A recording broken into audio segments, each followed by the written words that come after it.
What's good, y'all? It's your boy J.Brock. It's Clapitup LA.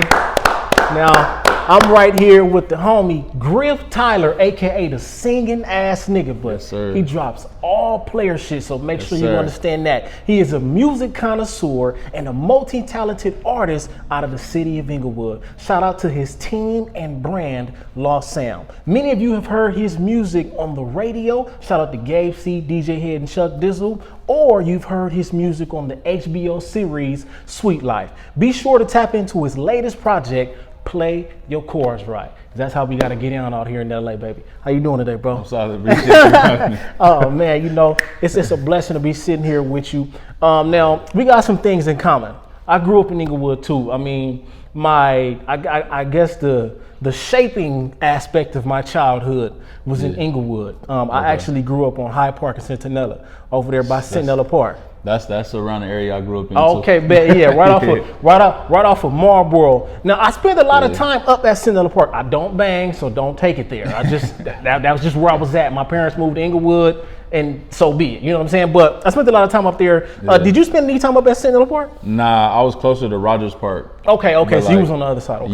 Yeah, but I wasn't at the park. I was more so inside, like. Yeah. You said you were in the house a lot. Yeah. Thanks. I mean, but you didn't want to go outside? Nah, when I went outside, I was on the south side of Inglewood. Okay. So I was like, my friends lived on the south side of Inglewood, so I would go there, and that's when I would hang out outside. He lived in a good part of Inglewood, so he had a good, nice house and stuff. Yeah, so. See, that's one thing you know about Inglewood. We got good and bad parts in Inglewood. Yeah, so I would be on that side, outside, playing basketball, like playing ding dong ditch and shit, running around the streets, but I didn't do it in my neighborhood at all. Yeah. He said I had to get away from that. I understand I that. Inside. Now, what was one of the things that you could appreciate about growing up in Inglewood? I feel like it toughens you up. You know what I'm saying? It like gives you perspective a lot. Due to us having two sides, it's like a tale of two cities, damn near. For sure. So like, you know, there's rough parts and then there's like really nice parts. You know what I'm saying? So you could learn something from both sides. You know, so I feel like it toughens you up and gives you perspective a little bit, like, you know, so that's what I like. How do you feel about the gentrification that's going on? Man, that shit sucks. I hate that shit. I hate that shit, man. They making everything cost an arm and a leg to get everybody up out of there. Man. But I get it as far as business goes. Everything about the bottom line. They just want to make the city make more money. Yeah, facts.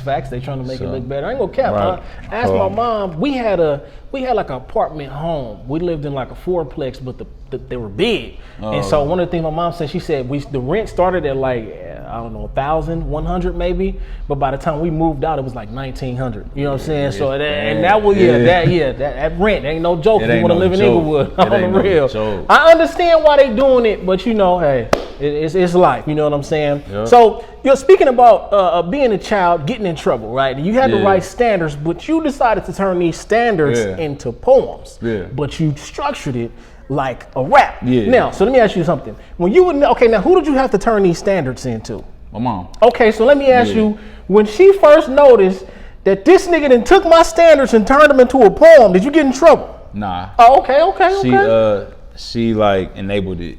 Oh, okay. She was like, as long as you get them done.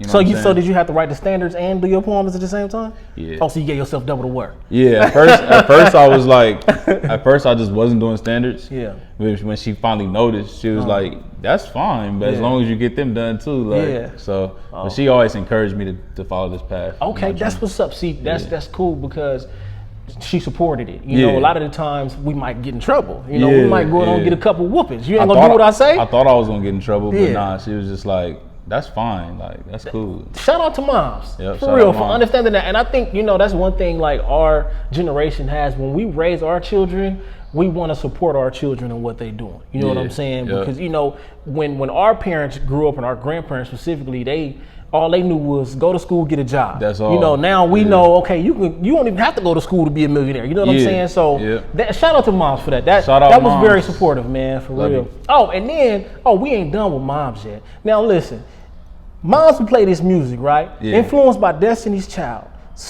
Tony Braxton, Marvin Gaye. You said you used to love the feeling that this music gave you, and you wanted to be able to give this feeling to somebody else. Yeah. Now, if I can describe anything from this feeling, like I've been at concerts, right, and it's just that magical feeling, like dang, the vibe and everything that's going on. Is that the kind of feeling that you talk about?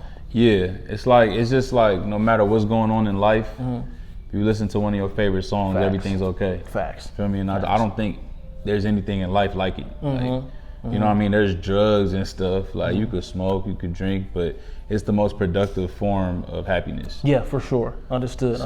I get that. Yeah. I get that. Now, let me ask you about this Destiny's Child. See, my mama used to play that.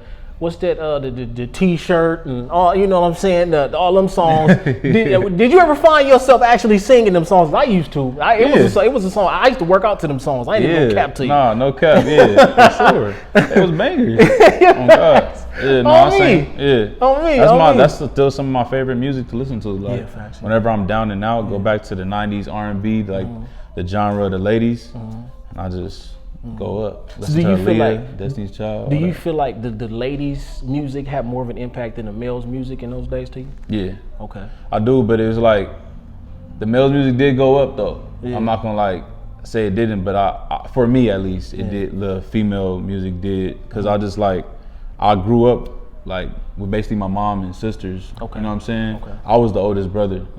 They was little, so I was around a lot of women.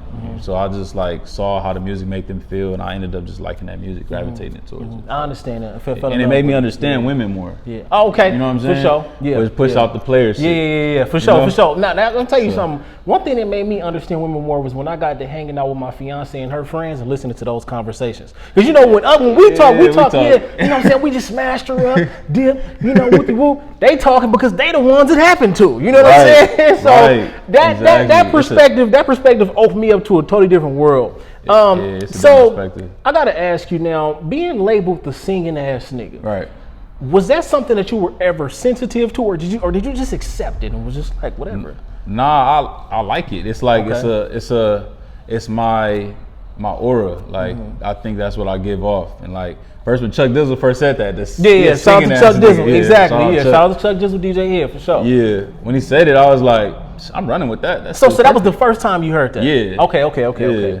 And that was perfect. And I was like, that's exactly what I am. You feel me? I'm a singing ass nigga.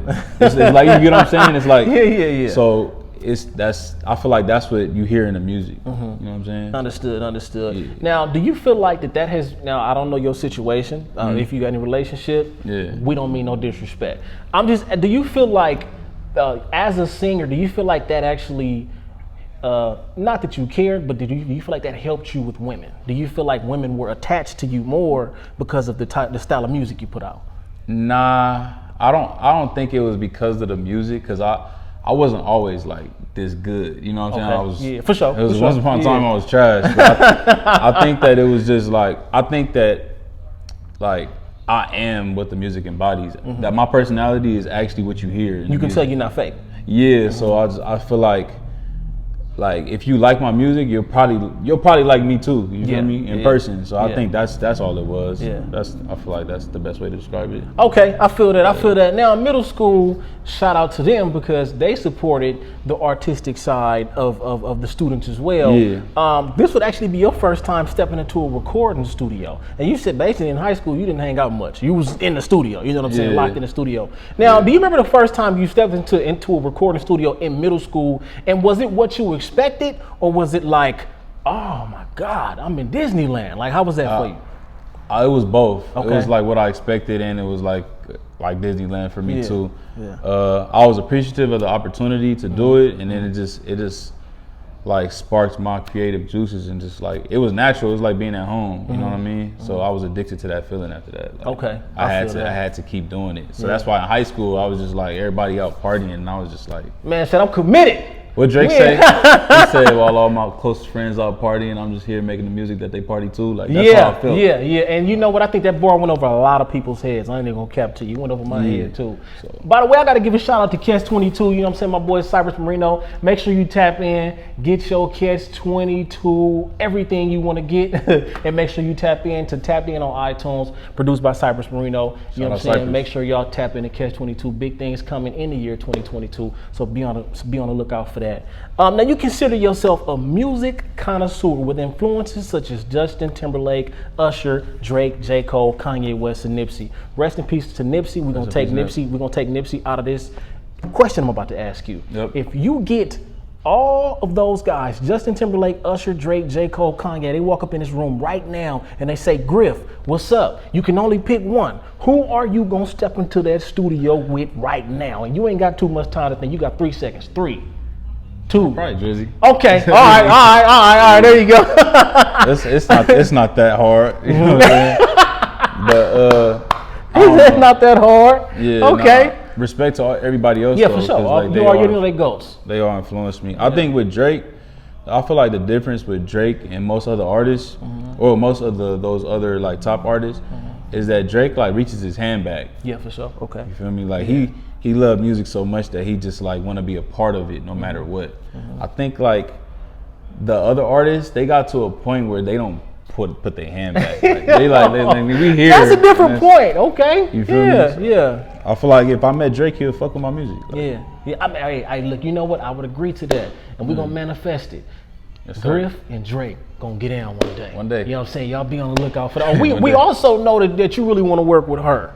You know what I'm saying? Oh yeah. Facts. So why her is stamped? It's approved. Now what's up with her? And what has her did for you in your music? Man, I don't know.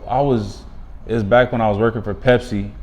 I was like, we had to drive to different stores, and I was playing different playlists because I was moving a lot, and I heard this woman like voice, and I was like, who the fuck is this? Like, it just gave me a good feeling, and I looked and it was her, and I just ran through her whole catalog, and I was just listening to her, and I put my girl on, like, look, listen to this girl, like she's talented, and then like this was before she blew up though. And I was like, she's about to blow up. I know this. Yeah. And she blew up. Yeah. And I was like, that's crazy. That's crazy. Yeah. I got a special like connection. Yeah. Her. It always means more when you catch somebody before they blow up and you know it's about to happen. It's like, oh wow, so that's crazy. I'm a super fan of her. Yeah, I feel that. Now talking about Pepsi. Were you a delivery driver at Pepsi, or were you like just the guy that took the orders? Nah, I was like, so I go fulfill the orders. So like, truck goes and drops everything off.